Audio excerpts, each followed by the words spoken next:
5 ఎకరాల వరకు భూములున్న ప్రతి ఒక్కరి ఖాతాల్లో నెలాఖరుకు రైతు భరోసా నిధులు జమ చేస్తామని వ్యవసాయ శాఖ మంత్రి తుమ్మల నాగేశ్వరరావు అసెంబ్లీలో అన్నారు. గత ప్రభుత్వంలో ఆగిన నిధులను కాంగ్రెస్ ప్రభుత్వం అధికారంలోకి వచ్చిన వెంటనే విడుదల చేసిందని గుర్తు చేశారు. ఈ ఏడాది నుంచి పంట బీమా అమలు చేసేందుకు చర్యలు చేపట్టబోతున్నట్లు తెలిపారు. ఎన్నికల్లో చెప్పినట్లుగా 2 లక్షల రుణమాఫీ హామీని నిలబెట్టుకున్నామన్న తుమ్మల వ్యాఖ్యలను బీఆర్ఎస్ తప్పుపట్టింది.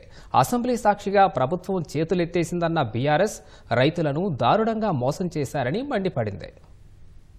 నెలాఖరు నాటికి 5 ఎకరాల వరకు రైతు భరోసా నిధులు విడుదల చేస్తామని వ్యవసాయ శాఖ మంత్రి తుమ్మల నాగేశ్వరరావు అసెంబ్లీలో వెల్లడించారు. గత ప్రభుత్వంలో ఆగిపోయిన రైతు భరోసాను కాంగ్రెస్ సర్కారు అధికారంలోకి వచ్చిన వెంటనే విడుదల చేసిందని గుర్తు చేశారు. అసెంబ్లీలో వ్యవసాయ శాఖ పద్దుపై జరిగిన చర్చకి మంత్రి తుమ్మల సమాధానమిచ్చారు. ఎన్నికల్లో ఇచ్చిన హామీ మేరకు 2 లక్షల వరకు రుణమాఫీ పూర్తి చేసినట్లు తెలిపిన మంత్రి కొన్ని నియోజకవర్గాల్లో అమలు చేయలేదన్న విపక్షాల విమర్శలను తిప్పికొట్టారు. ఆయిల్ ఫామ్ సాగును ప్రోత్సహిస్తున్నందున రైతులు దిశగా సాగు చేయాలని కోరారు.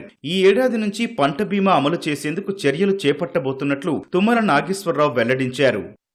రైతు భరోసా కూడా ఆర్థిక పరమైనటువంటి వెసులుబాటు లేకపోయినా ఈ ప్రభుత్వం అధికారంలోకి వచ్చిన తర్వాత మొట్టమొదటి సంవత్సరంలోనే 7,625 కోట్లు గతంలో ప్రభుత్వంలో ఆగిపోయినటువంటి రైతు భరోసాని వానాకాలం పంట కోసం రైతు బంధు పేరిటనే ఆనాటికి ఉన్నటువంటి వివరాల ప్రకారంగానే దాన్ని కూడా రిలీజ్ చేయటం జరిగింది. తర్వాత ఈ పంటకు కూడా రైతు భరోసాని విడుదల చేస్తున్నామని చెప్పి గౌరవ సభ్యులకు మనవి చేస్తున్నాం. ఇప్పుడు 4వ ఎకరం జరుగుతుంది.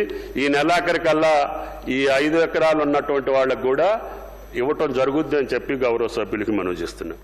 రుణమాఫీపై మంత్రి తుమ్మల చేసిన వ్యాఖ్యలను బీఆర్ఎస్ ఖండించింది. రుణమాఫీపై అసెంబ్లీ సాక్షిగా చేతులెత్తేసిన కాంగ్రెస్ రైతులను దారుణంగా మోసం చేసిందని మాజీ మంత్రి హరీష్ రావు మండిపడ్డారు. తుమ్మల ప్రకటనతో సర్కారు వైఖరి తేలిపోయిందని అన్నారు. ముఖ్యమంత్రి రైతులకిచ్చిన మాట నిలబెట్టుకోరా అని ప్రశ్నించారు. సీఎం వెంటనే మంత్రి తుమ్మల వ్యాఖ్యలు ఖండించాలని, అందరికీ రుణమాఫీ చేయాలని డిమాండ్ చేశారు. మాట తప్పిన మంత్రులు, కాంగ్రెస్ నేతలను కర్షకులు ఎక్కడికక్కడ నిలదీయాలని హరీష్ రావు పిలుపునిచ్చారు.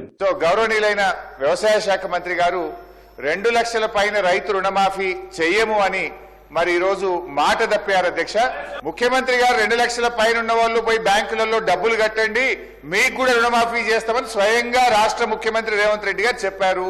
వారి మాట నమ్మి 2 లక్షల పైన ఉన్న రైతులందరూ కూడా డబ్బులు కట్టారు. వాళ్ళ రుణమాఫీ జరగలేదు. 2 లక్షల లోపు ఉన్నటువంటి వాళ్ళకు కూడా లక్షలాది మందికి రాష్ట్ర వ్యాప్తంగా రుణమాఫీ జరగలేదు.